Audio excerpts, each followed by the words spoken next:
This is Dave Bortner, Freedom Boat Service. We're celebrating our 10th anniversary in business, and we happened to run across these cassette tapes that were produced as part of the Antique Motor Boating Symposium, March 31st through April 2nd of 1995 at the Mariners Museum. We thought it would be a wonderful opportunity to digitize these presentations by icons and luminaries of our hobby. We hope you enjoy listening to them and join us in celebrating our 10 years in business. Thanks. The third file is Wilson Wright talking about the 19-foot Racing Runabout, and he really goes into great detail and great specifics. Wilson, of course, was the founder of the Brass Bell Chris Craft publication, Chris Craft Club publication, and it's just fascinating to hear him go into this detail on the one specific 19-foot Racing Runabout model. And for those people, I'm not sure that I'm going to have a whole lot of information. For the rest of you, there may be some tidbits. As I look out in the audience, though, I see a goodly contingency from Florida. And my home is in Tallahassee. And as some of you may have read, the president came through our little town this week. And when the president comes through a town of 200,000, it creates quite a stir. And he came in on Tuesday night. And Wednesday morning, he was supposed to sleep in at the governor's mansion in preparation for a rather lengthy trip that took him on down through Miami and on to Haiti, where he is now, and elsewhere. But the president, as he is prone to do, got up early. Now, our governor is not a jogger, but the president is, and so he grabbed one of the Secret Service men and got in a limousine. And like a lot of Florida towns, we have a little lake downtown, and he started to jog around the lake. And since this was unplanned, there were not many people there. But this is the time of year in Florida when little gators begin to appear, and a little boy was out there, and he grabbed a little 2-footer, and he got close enough to the president to show it to him, and the president took it, looked at it, handed it to the Secret Service man, and the Secret Service man kept it. A couple of more jogs around turns around the lake, and got in the limousine with the gator, went back to the mansion. Secret Service agent at the front door of the mansion looks up there and says, what you got, Mr. President? He says, a little gator. He says, I got it for Hillary. He says, nice trade, Mr. President.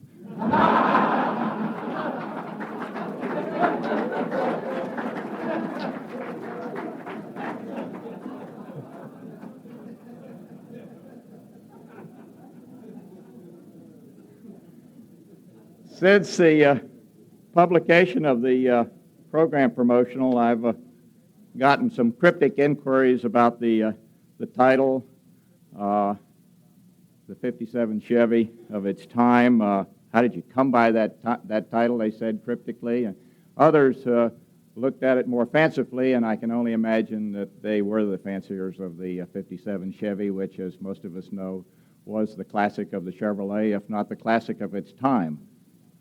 Perhaps we could have said the 19-foot Racing Runabout, the Thunderbird, or the Corvette of its era, for certainly the racers were sleek, and they were fast, and they were racy, like the Thunderbirds and the Corvettes. Probably comes as no surprise to anybody in this audience that Chris Craft would have a racer in its lineup. After all, the lineage of this company came out of racing. And so it makes sense that we'd have a racer. In fact, the lineage of this particular boat right here came out of the pre-war era back in 36. There was the catalog shows what they described as the Blue Streak 19-foot Racing Runabout. And maybe we can have the next slide. And Francis Johnson with the museum here is going to try to help me with the slides. I didn't have any fancy slides like my predecessors there on carousels, so we're going to try to do this thing manually. But that was the pre-war version of the 19-foot racer, a blue and white model, powered with a 155 horsepower Lycoming engine, and she was advertised to do 45 to 47 miles an hour, which is roughly what the post-war racers will do. There was another 19-foot boat in that same catalog that looked very similar. In fact, the hulls seemed to me to be identical. The difference being that there was a little more foredeck on the other boat, and it didn't have an aft cockpit. I don't have a picture of it. But they had the Sport Runabout, they had the 19-foot racer, and then in 37, they came out with that same racer. They changed the model number, but that's about all they did. But the boat that we're talking about here today is the one that was originally on the first slide up there, and that was a mahogany version of that boat. And as you can see, it, like its pre-war predecessor there, was fast, and it was racy, it was sleek, and it was a good-looking boat. And many have said that it was probably one of the best-looking boats that Chris Craft ever made, and you can probably argue with that statement if you happen to own something else that's a little different and you like a little better. But the post-war racers did seem to be among the more popular boats of the production Chris Crafts. And if we could have the next slide, we'll talk about the early post-war 19-foot racers, which were red and white. And I'm really sorry that we don't have these in color here. But all of the darkened area, the king plank back around the windshield, the engine hatches, and all the way back to the aft deck there were red. And the rest of the boat was white, although later we'll talk about that. Several theories exist on why we had painted hulls in 47. One of those is that we simply couldn't get Chris Craft grade mahogany. And there was, in fact, a mahogany that was labeled Chris Craft grade, and it was the top of the line of the Luan mahogany. There are others that, in fact, one I heard last week at Mount Dora, that Chris Craft was doing everything it could to lighten these boats up, and therefore they made them out of fir and cedar, and probably put a couple of less frames in this boat, and that's why they were red and white. And then there were others that say that maybe it was part of an advertising illusion in order to make it simply look like it went faster when it was sitting still. And certainly the lower freeboard on the racer creates that racy illusion. If you can turn to the next slide, that red and white racer is probably the thing that put the Chris Craft Antique Boat Club on the map. As Paul alluded, I am active in the Chris Craft Antique Boat Club. In fact, it's housed in my office, and I edit its publication, The Brass Bell. And I happened to grow up in Washington, D.C., and the Kiplinger family were good friends of my family, and they had done some articles on antique cars, and so I wrote Austin Kiplinger, and I said, hey, there's people out there that are interested in antique boats. And I got a call back from one of the ladies, and she said, send me some material, and the next slide will show you the result. It was this catalog shot here, and go ahead. And it appeared in Changing Times, and we got more inquiries about the Chris Craft Antique Boat Club from that Changing Times article that appeared back in '86, I think, than any publication that ever hit the market. As we can see from the next couple of slides, the red and white was probably the only boat that I can find that was advertised in conjunction with other boats. Here it is with a 26-footer, I think.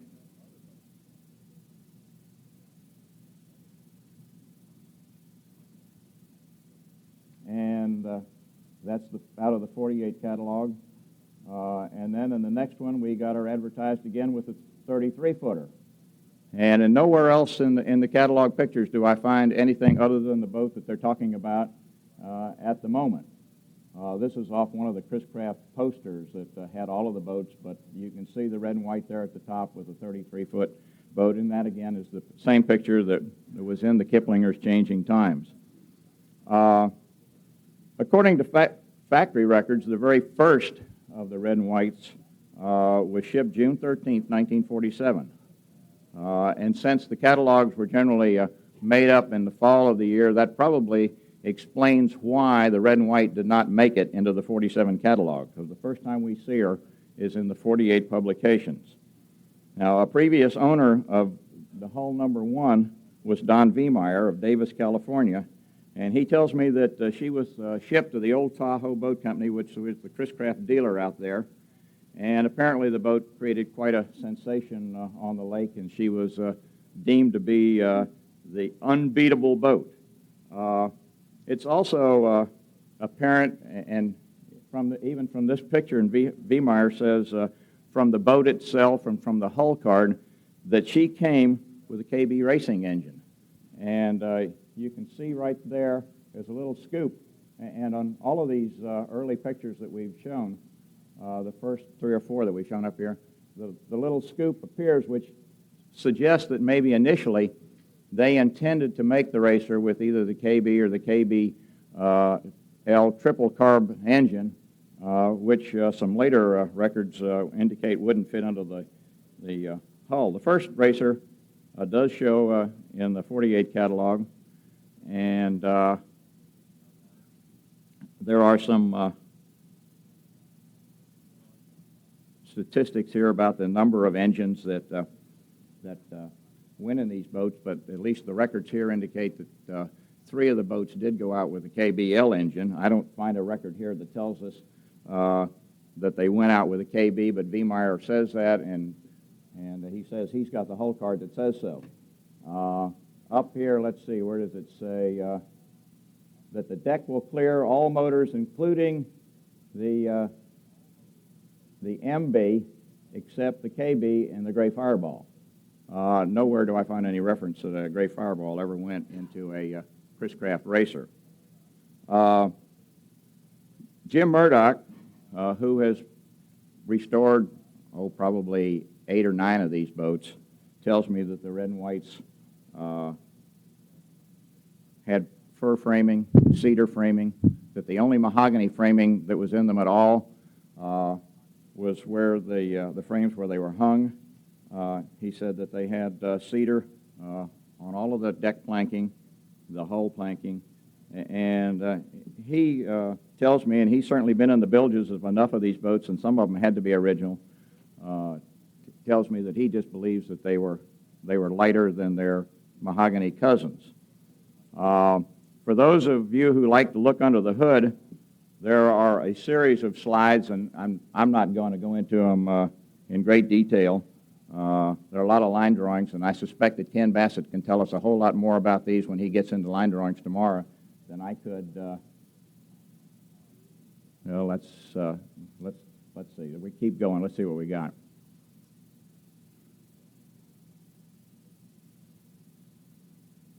Well, we're into waterways for 49. Did we skip the line drawings in there? There we go. I see them coming up. Part of our problem is that I wasn't sure how we were going to handle this little transition, but you can see there's a line drawing of the looking down on the deck, looking at the hull. And go ahead, Francis, you can put them up in pretty rapid succession. Because as Lee said, I don't want to bore you with a lot of details, but there's another top shot of it. Again, showing it's got 3 cushions in the front, 2 in the back. It's got the 2-spoke steering wheel in it, and it's got the early. This has got the early clamshell vents on it. We'll talk about those a little bit more, and keep on going because they get even more detail here down, and we finally wrap it up with the chines, I think. But at least, and these drawings all came out of the museum, so anybody that gets into the restoration of a racer can get a hold of Tom and go ahead and get these plans, and it certainly helped 2 or 3 people I know that have had access to them, and it helps in your restoration. It shows you where engines go and fuel tanks go and all of the good things that you need to know when you're restoring a boat. And part of my handicap is that I'm a pencil pusher, and I've never really gotten under the hood of one of these things to take one apart.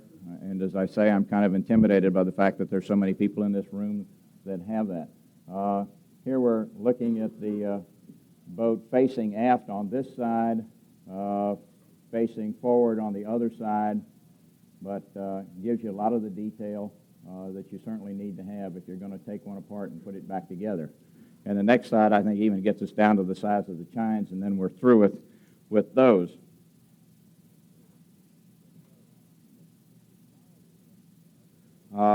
If we follow the evolution of the racer, we'll find that framing was pretty consistent. They were beefed up a little bit in between 1936, and this is the 36 thing. I think the frames in here were 5/8, and the following year, on the next slide, I think they went to 7/8, and that was about the only real difference there on the framing. And let's see, we've got the Racing Runabout right there, and we get into main frames right about there, and we've got a lot of stuff in there, but that's what comes out of your 48 catalog, and it's interesting that they give us this much detail on them. All of the standard equipment listed on down here, and we'll keep on going. Deck battens were beefed up a little bit as well. The fastenings in the early pre-war boats were all brass, but in 48 they used both brass and bronze, and that is detailed in here somewhere under the where did she go? There's the Racing Runabout. Well, we won't worry about where it is. Take my word, it's up there. And the only difference really between the 48 and the 49 specs appears to be in the hull finish. In 48, it says back there on the last, we won't worry about it, it said the hull finish was white, and that's all I've ever seen. The following year, it said we could get them in red, white, and blue. Now, I've seen some blue rockets, and I've seen some red sea skiffs, but I've never seen a red racer or a blue racer, but apparently, I guess if you wanted to order and one, you could get it that way, and as we've learned here already from what Terry said early and what Lee just said, you could special order a lot of things from the company, and I think Chris would probably verify that. But essentially, from what I'm telling you, is that there was very little difference between the number 1 painted racer and the very last of the painted racers. Moving right along with the waterway, we get catalog photos in 1950 of both well, here's the varnish boat, and I don't know where that'll come down, but I want you to keep looking at these 3 people as we go from here to 54, because I got to believe that this boat that's in this 1950 catalog is the one that keeps showing up year after year after year. And for those who thrill to the sensation of a boat literally flying over the water, and who doesn't, the new 19-foot racer for 1950 is a must. The world's fastest 19-foot stock runabout, it combines speed with superb performance. Beautifully styled with natural mahogany finish, it can't miss being the first choice of hundreds. One ride, and you'll see, and speeds up to 44 miles an hour, which was pretty consistent with its pre-war sister. The next, and that was out of a waterways. The next shot, I think, is well. Here we go. This is the catalog. The same 3 people. The boat's still going in the same direction, and now it's a champion for comfort. And I think it's still going to go 44 miles an hour. Yeah, right there. And essentially the specs are as they were for the red and white.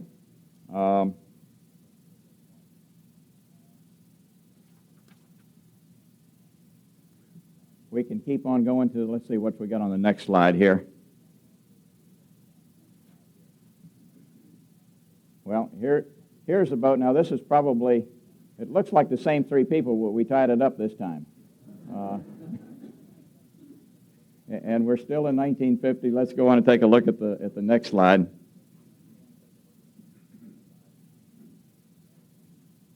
Okay, now we're back into waterways. And for those of you who ask, well, what is waterways?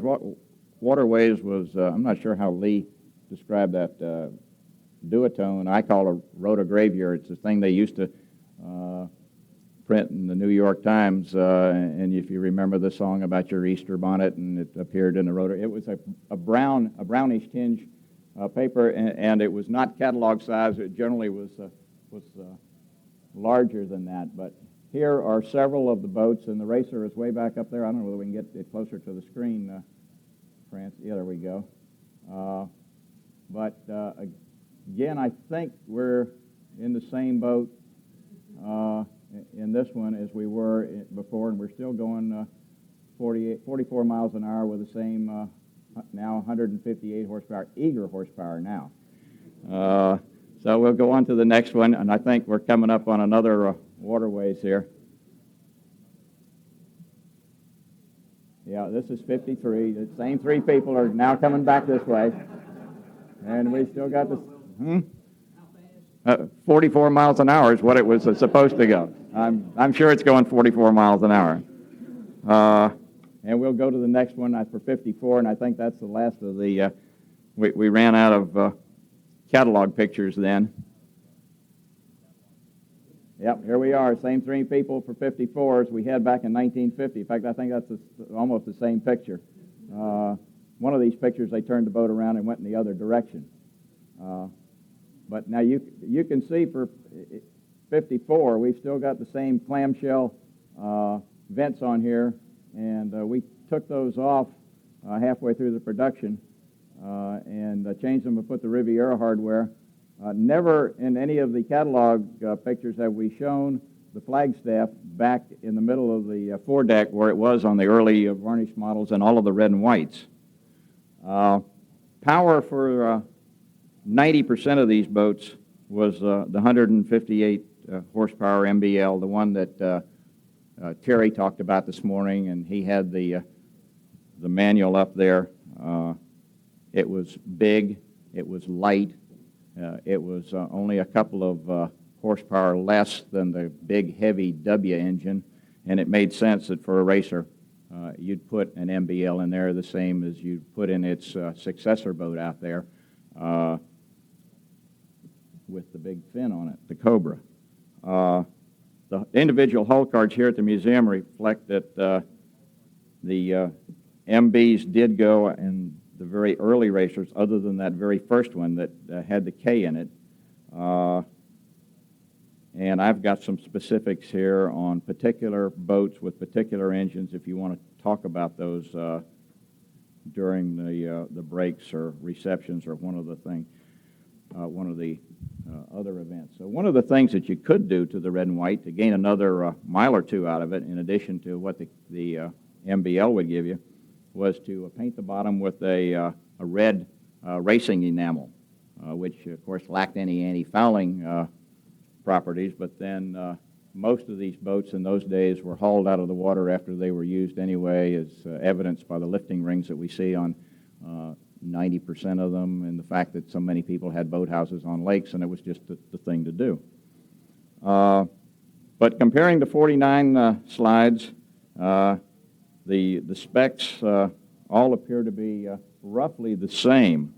The color in, where are we, 1950, I guess, here. Well, this is one of the waterways. The waterways didn't have quite the detail that the other ones did. Let's take a look at the next slide, Francis, and see what we got up here. Part of the problem is that Francis has also got the covers to go with these that have some more notes in the margins, but we won't worry about that. Here we've got our racer right over here, and let's see, where do we get down to? Well, somewhere in, yeah, here we got the natural color in here, which tells us we're now talking about varnished boats. Most of them had the gray linoleum floor. We'll talk about that in a little bit. And horns and stuff. Now you could get a lot of other things on racers besides that, and I'll tell you that too. Advertised specs are not particularly detailed in 1951, but those that, as I said, were published indicated she was not any different than her 1950 sister. For some reason, at least I've not found and never heard of a 52 catalog, so we don't have any advertised specs, but I suspicion she was pretty much the same.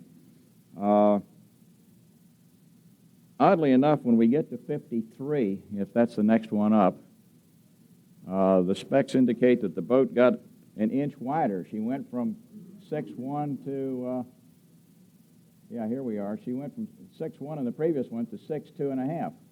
And I don't know whether this is true or not, because later on we'll see where she got back to 6.1. But Richard Hillebrand, who restored my boat, which was a 51, said that he took patterns off of it, and when he tried to restore another boat, a 53 model, the patterns did not fit, that the other boat appeared to be a little bit wider. So it's quite conceivable that somewhere in there we may have tried to broaden this boat out. Maybe that didn't work, and maybe that's why we went back, and maybe it's just an advertising typographical mistake. I don't know. But from what Richard told me, at least about the experience with the several boats he did, and I think he put those patterns on Dean Guy's Racer and several others, and they didn't work out, and it was right up there in that beam area. Yeah, I think when we get to... well, let's see, the next one, maybe the beam shrinks back. The side planking battens grew slightly from 3/8 to 7/16, and we can probably find that up there somewhere. That's demonstrated. But the weight and everything appears to be identical throughout. It's very consistent with its previous years, which raises, at least in my mind, the question of whether the early red and whites were any lighter or any racier than their subsequent 1950s forward varnished sisters. Another evolution that we can go to, and I think the next slide will begin to show that, is the pricing of the racers.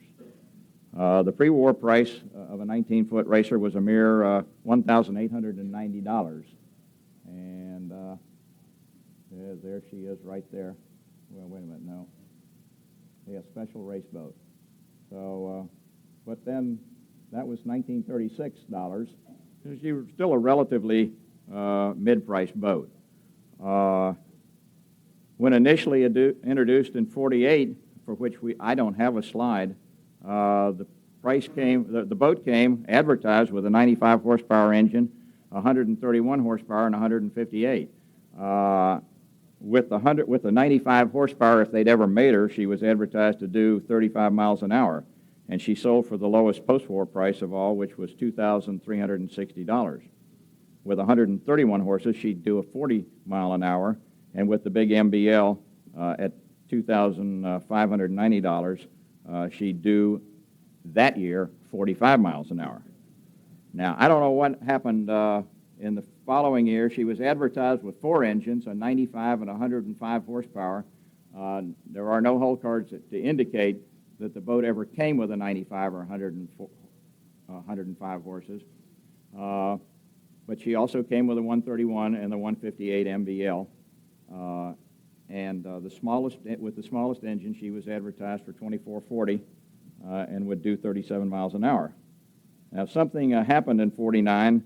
The 131 horses that would have pushed her in 40 miles an hour in '48 will now only push her 39 miles an hour. So I don't know whether they got out there and really checked out that boat. And similarly, the boat that was advertised the year before with the MBL to do 45 will now only go 44. So somewhere in there, somebody decided there was a mile an hour difference, and I don't know why, whether it was advertising people or whether it was people that really went out and checked her out. The 50s winter package, and if you'll notice, you could get the boats at a discount if you bought them early. We then went to advertising the boat with only one engine. And here we are in here, and that's with the MBL, 44 miles an hour, 2960 at that point. In 51, again, I don't have a slide, but the next year it was the same price. In September of 51, which would have been the early 52 boat, she was up to 3421.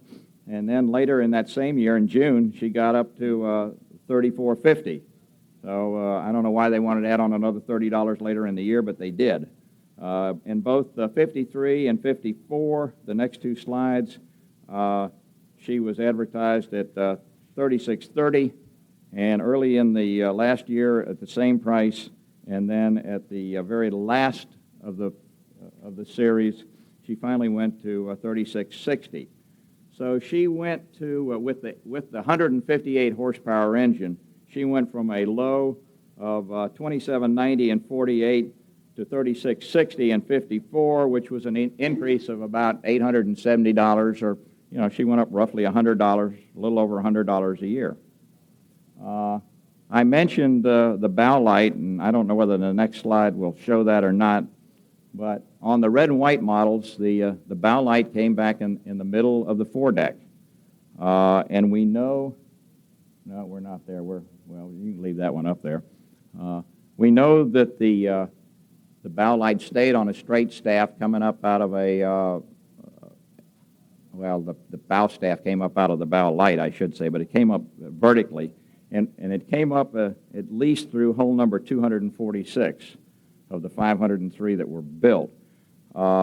Somewhere between 246 and 264, we moved the bow light all the way up forward because to meet some Coast Guard requirements that said, hey, if you're going to have a bow light on a boat, it ought to be on the bow and not halfway back the foredeck.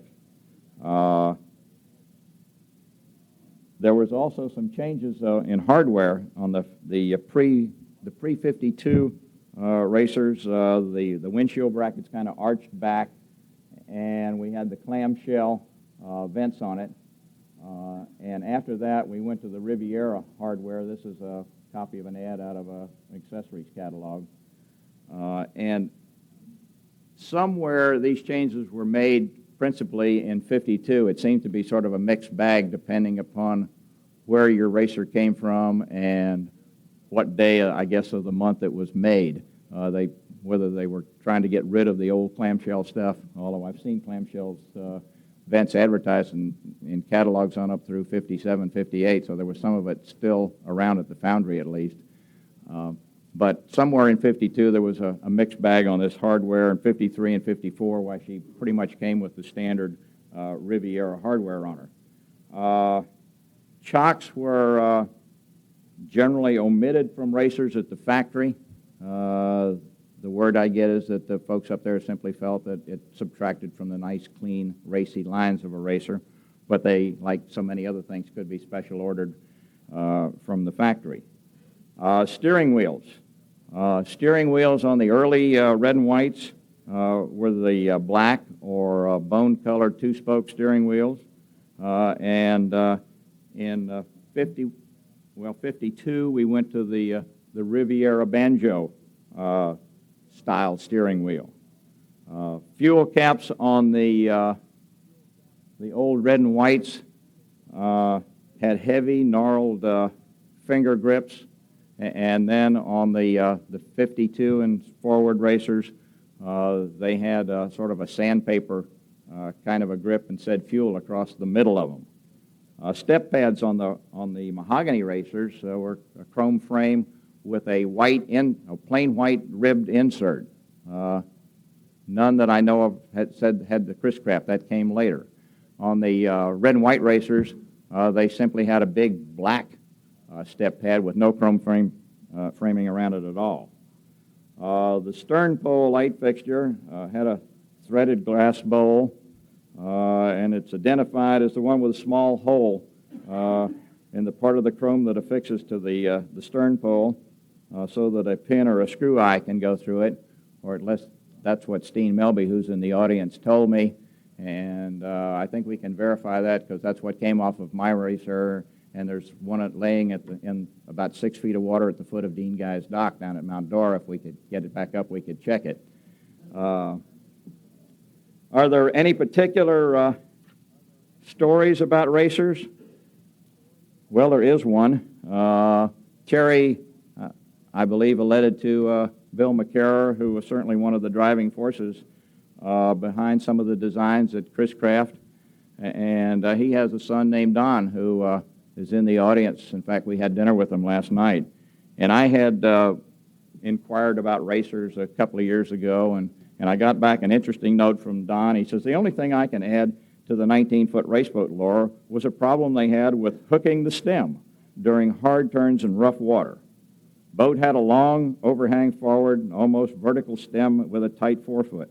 Chris Craft had been getting complaints about the boat suddenly pivoting on its stem under certain conditions, scaring occupants out of 6 years' growth. After a number of these reports, Gene Eckfield, who's been mentioned earlier here, one of their designers, who was responsible for answering them, asked Chief Tester Chuck Smith to check it out. I happened to be with Chris Craft at the time, and Chuck asked me if I wanted to go along when he tested the boat that we brought down from Cadillac. We went through the precaution of donning life jackets, which were almost never worn during tests, and lit out for the shakedown. It was a typical day on the St. Clair River with a chop running about a foot to 18 inches. Chuck ran the boat at open throttle and began a series of turns increasing in severity.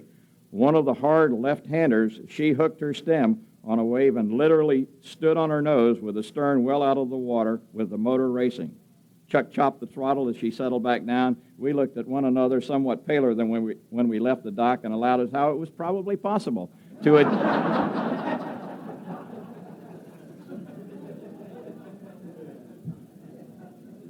At least we made no further attempt to verify our findings of this phenomenon, and I recall Gene Eckfield sending out a warning to dealers. I looked for that in some of my papers. I couldn't find that warning, but I'm sure if Don says it went, it went. Don speaks of testing that boat from Cadillac, and it's my understanding that most of the racers were made at Cadillac, with a few having been made at the Caruthersville plant. And rumor persists that the prototype was probably made at Algonac. All this having been said, are there some oddball racers out there? Well, as we've all learned, Chris Craft is prone to, and I don't know what's on the next slide, but we may get there.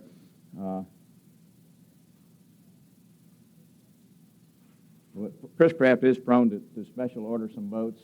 Okay, we'll get to this later. There's one that was delivered to Lake Tahoe, and Terry alluded to Wilbur Miller, who owns a Cobra out there. Well, Wilbur also has a racer, and it's the only green and white racer, and his daughter, Mary Jo, is in the audience here somewhere, along with her husband, Bill Shepard. And I think their boys now own this boat. It's stayed in the family ever since, but it was delivered to Dick Clark when he was the Chris Craft dealer out there, and Wilbur had a, you'll have to help me. I think it was an aqua green Buick convertible, and he wanted his boat to match. And so he asked Dick to do the red in matching green, and he did. And since it was delivered that way, why, they consider that boat an original boat out there, having come from the dealer, having been changed before it ever got to the first customer. And it's judged and has won first place on numerous occasions as the only green and white racer that I know of. Another one was the next to the last hull being 503, and this was 501. And it was ordered out of Irwin Marine, and Bud Shaw now owns it, and I think Bud's in the audience here today as well. And it came with bleached covering boards. And Irwin tells the story that cost an extra $46 to get it special ordered that way. Upholstery, well, Bud's boat, I believe, has got blue upholstery in it. The typical upholstery for the racers was the red vinyl, the reddish maroon vinyl, but blue is also, it's sort of what they call a flotilla blue. It's a light blue. And Jim Murdoch tells me that the upholstery materials are currently available from a company named Redrum up in Massachusetts.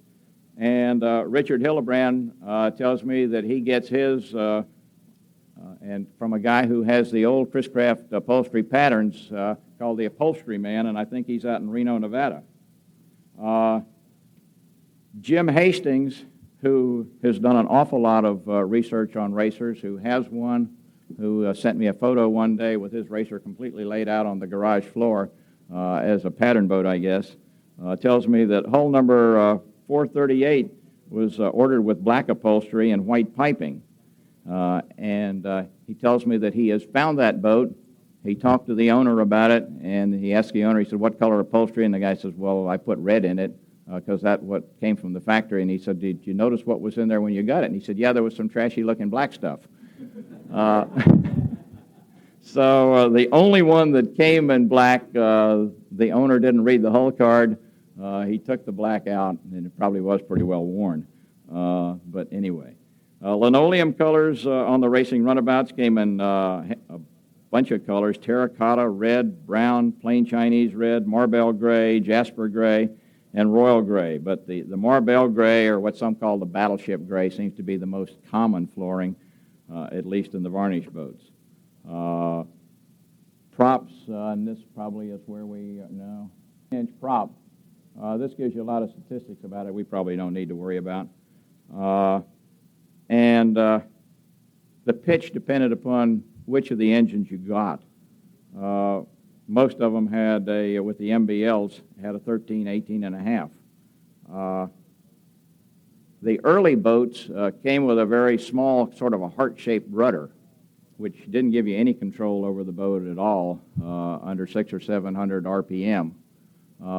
Later on, I think the company recognized this problem and put a bigger flag-shaped rudder, and that still didn't even control it at slow speeds. And I know a lot of folks with racers that have put even bigger rudders on there just to give it more control.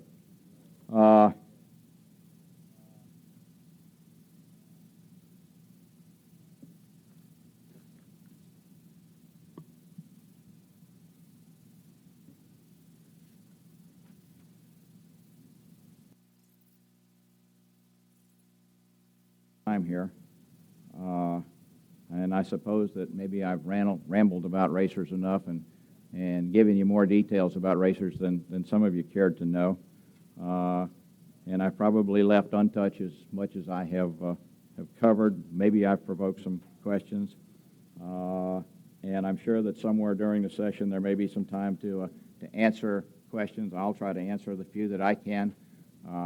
Pick out the restorers in the crowd that you know that are familiar with racers. Certainly talk to some of the people that I've mentioned who own some of these boats, and you'll get some more racers. In closing, I certainly want to acknowledge the help that I've gotten from some folks like Jim Hastings in Barrington, Illinois, who is a genuine expert, and I'm sorry that he couldn't be here today. Jim Murdoch up in the Northeast, who has certainly restored more than his share of racers. Richard Hillebrand, who has restored 3 or 4, and mine in particular, who seems... There's a fellow, Charlie Cross, you've heard mentioned from up near Syracuse, that seems to know more about Chris crafts in general than the law will allow, and unlike me, he has an elephant sort of a mind. He never forgot anything he ever knew. He was a dealer from right after the war until he retired a year or two ago. Charlie has taught me a great deal.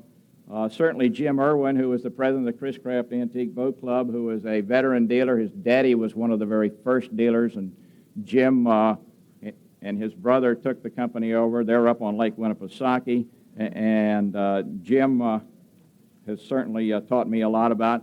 I've gotten certainly a lot of help from Tom Crew over here, as I think it was Terry said, who has the opportunity to visit the museum, I guess, weekly. The questions that they must get must be unbelievable, but certainly anytime I call Tom, he's right there, and if he doesn't have the information in the back of his head, he's got it at his fingertips. And should Tom not be there, there's a delightful lady who you saw pictured in Terry's boat, Charlotte Valentine, who came on board as a volunteer, and I guess she's still a volunteer, isn't she, Tom, that knows all there is to know about Chris Crafts, I think, and if she doesn't know it, she and Tom know where to go to get the records, and without the help of people like that, the museum staff and the others I mentioned, I couldn't have put any of this material together. And I appreciate your patience and tolerance in listening to me this morning, and I hope that I've given you a little bit of helpful information. Thank you.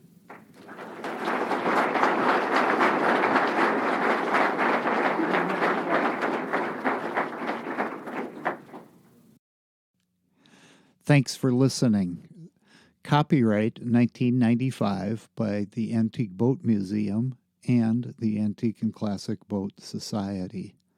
Audio copyright 2019 Freedom Boat Service, LLC.